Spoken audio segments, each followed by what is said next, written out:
High, আমি প্রীতি। আমি আজকে গল্পের দ্বিতীয় পর্বটি বলবো, যেটা একটি টাইম ট্রাভেল ড্রামা। তো বেশি কথা না বলেই গল্পটি শুরু করছি।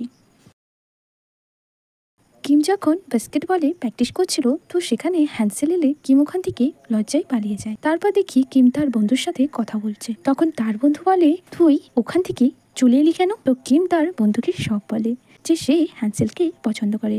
সেটাও বলে, কিন্তু তার বন্ধু বলে সবকিছুতে তাড়াহুড়ো ঠিক না।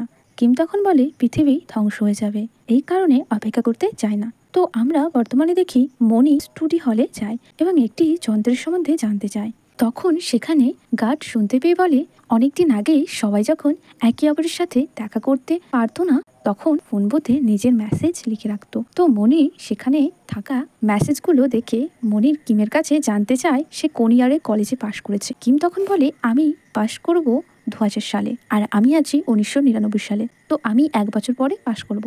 তখন মনি বলে, আমি 2021 সালে থেকে কথা বলছি।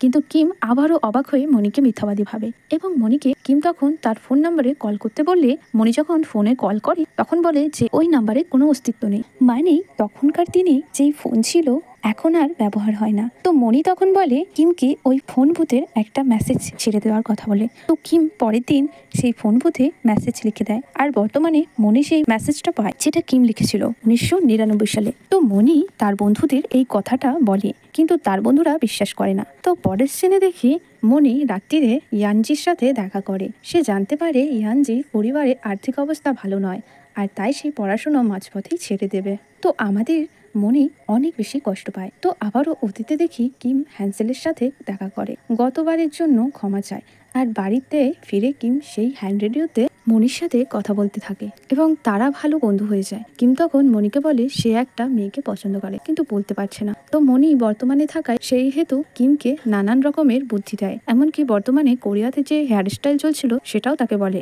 এবং কিম হেয়ার স্টাইল করে হ্যান্সেলের সামনে যায় এবং তখন কোন মুভিটা ভালো চলছে সেটাও মনির কাছ থেকে জেনে নেয়। এরপর কিম হ্যান্সেলকে নিয়ে ফটো তোলে এবং তারা সারাদিন ঘুরে বেড়ায় আর আনন্দ করে।